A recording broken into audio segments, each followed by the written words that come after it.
Water man సరిగా లేడు అని కొంతమంది యువకులు నాకు చెప్పినారు. దీన్ని ఏమాత్రం ఒప్పుకునేది లేదు. అని పిలిపించండి, ఆ చెట్టు కట్టేయండి ఫస్ట్.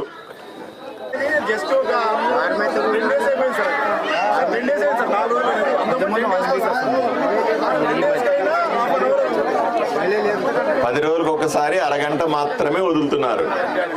ఏమిటి ఏఈ గారు, నెక్స్ట్ టైం నుంచి ఈ కంప్లైంట్ రాకూడదు. నేను గ్రామానికి వచ్చి మిమ్మల్ని మీ మాట వినను, గ్రామస్తుల మాట వింటాను. వాళ్ళు చెబుతున్నారు వారానికి ఒకసారి నీళ్లు వస్తున్నాయి, ఇది మంచి పద్ధతి కాదు. అయ్యా మీరందరూ కూడా ఆదోని నియోజకవర్గంలో గ్రామాలకు నీళ్లు లేవు అని నేను అసెంబ్లీలో మాట్లాడినా, విన్నారా? ఎంతమంది విన్నారు? చేయొద్దండి. అందరూ విన్నారా? పోట్లాడినా. అక్కడ మన ముఖ్యమంత్రి గారు ఉన్నారు, ఉప ముఖ్యమంత్రి గారు ఉన్నారు, వాళ్ళందరి ముందు కూడా చెప్పిన నా ఆదోని ప్రజలకు నీళ్లు లేవండి, తాగడానికి ఇబ్బంది పడతా ఉన్నాము అని గట్టిగా చెప్పినాను. ముఖ్యమంత్రి గారు ఉప ముఖ్యమంత్రి గారు కూడా అవసరమైనటువంటి డబ్బులు మేము రిలీజ్ చేస్తాం తొందరలోనే అని చెప్పినారు. బహుశా ఆ డబ్బులు వస్తే ఇంకా మరిన్ని పనులు చేస్తాం. కానీ మొట్టమొదటిది మీకున్న ఇబ్బంది చెప్పండి sir. Present scheme 24 village sir, old scheme ఇది. 25 ఇయర్స్ స్కీమ్ దాటిపోయింది. ఈ పైప్ లైన్ ఇక్కడ నుంచి అరేకల్ వరకు ఒకటే పైప్, 200 mm పైప్ లైన్ మీద అన్ని విలేజ్లకి డైరెక్ట్ కనెక్షన్ సార్. పైప్ నుంచి కనెక్షన్ డైరెక్ట్గా. ఈ విలేజ్ అరేకల్ వరకు ఉండే విలేజ్లకి 3 రోజులు, అరేకల్ పైన ఉండే విలేజ్లకి 3 రోజులు, అట్లా డివైడ్ చేయడం వల్ల 3 రోజులకు ఒకసారి అనేది. ఇప్పుడు పవర్ ప్రాబ్లం వచ్చినప్పుడు, ట్రాన్స్ఫార్మర్ ఇబ్బంది అయినప్పుడు డేస్ పెరుగుతున్నాయి సార్. మనకైతే ఇప్పుడు నీళ్ళు వస్తున్నాయి ప్రజెంట్, ఈ రోజు అయితే ఇప్పుడు వస్తున్నాయి నీళ్ళు. మాట్లాడేసి వదులుతున్నారు లేదా అంటే 3 రోజుల క్రితం వదిలేము సార్, మళ్ళీ ఈ రోజు 1 వచ్చిందని వదులుతున్నాం. కానీ వీళ్ళు అడిగేది ఏంటంటే ఉదయం వదలొద్దండి, మా సాయంత్రం పూట వదలండి, సాయంత్రము లేదా ఎర్లీ మార్నింగ్ వదలమనండి. మనకి అట్లా కాదండి. ఇప్పుడు ఊర్లో అన్ని ఏరియాలకి రావట్లేదా, ఒకే ఏరియాకి రావట్లేదా, అది క్లారిటీ ఇవ్వండి.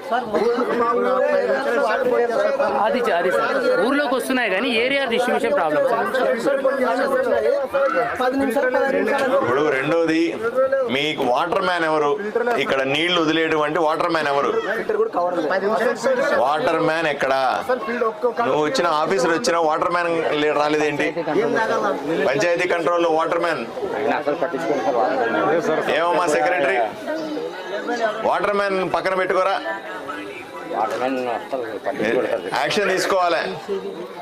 ఎందుకంటే నీళ్లు తిప్పేది వాటర్ మ్యాన్. వాటర్ మ్యాన్ సరిగా లేడు అని కొంతమంది యువకులు నాకు చెప్పినారు. దీన్ని ఏమాత్రం ఒప్పుకునేది లేదు. అని పిలిపించండి, ఆ చెట్టు కట్టేయండి ఫస్ట్. నీళ్లు సరిగా వదలకపోతే ఎట్లా?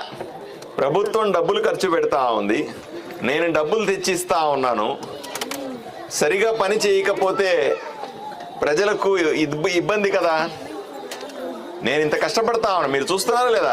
రాత్రి పగలు కష్టపడతా ఉన్నా, ముఖ్యమంత్రి దగ్గరికి వెళ్తా ఉన్నా, డబ్బులు తీసుకొని వచ్చి గ్రామాలకు ఆదోళనలో ఖర్చు పెట్టడానికి ప్రయత్నం చేస్తా ఉన్నా.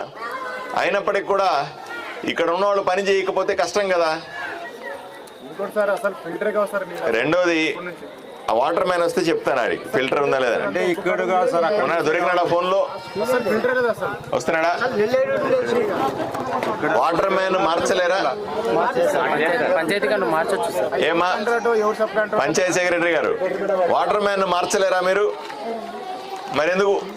అతను పని చేయడు అని తెలుస్తున్న తర్వాత, సరిగా పని చేయట్లేదు, నీళ్లు టయానికి వదలట్లేదు అని చెప్పిన తర్వాత మనం నీళ్లు ఇస్తున్నాము, వదలడానికి ఏమిటి ఇబ్బంది? అని మార్చండి. మీరు గ్రామస్తులు కూడా ఊరుకోకూడదు. అలాగా మీ ఊరు కదా, నేను వచ్చినాను, మీకు అన్ని వసతులు ఏర్పాటు చేయమని ఆఫీసర్లు చెప్పినాను, పోయినాను. తర్వాత గ్రామస్తులు కూడా బాధ్యత తీసుకోవాలి కదా. ఎవరు పని చేస్తున్నారు, ఎవరు పని చేయలేదు చూడాలా. పని చేయకపోతే నా దగ్గరికి వచ్చి చెప్తే వాళ్ళని మార్చేస్తాను, ట్రాన్స్ఫర్ చేస్తాను, లేదా వాళ్ళని తీసి ఇంకోరిని పెడతాను. ఊరు బాగుండాలంటే పని చేసే వాళ్ళు కూడా బాగుండాలి కదా. రెండవది, ఇక్కడ ఇంకొక సమస్య నాకు కనపడతా ఉంది. అక్కడ స్కూల్ దగ్గర డ్రైనేజ్ స్కూల్లో నుంచి పోతా ఉందని చెప్పినాను. పోలీసు వాళ్లకు స్పష్టంగా ఆదేశాలు ఇచ్చినాను. వాళ్ళతో మాట్లాడి పక్క నుంచి ఒక 3 అడుగులను తీసుకొని స్కూల్లో నుంచి కాకుండా పక్క నుంచి డ్రైన్ వెళ్ళే రకంగా ఏర్పాట్లు చేయమని పోలీసు వాళ్ళకు కూడా చెప్పాను. వాళ్ళు ఆ పని చేస్తారు, వాళ్ళు పిలిపించి. అది కూడా మీకు రెండో పని అవుతుంది. ఇక మూడవది, ఇళ్ళు చాలా మంది అడుగుతా ఉన్నారు, మీకు అందరికీ చెప్తా ఉన్నాను.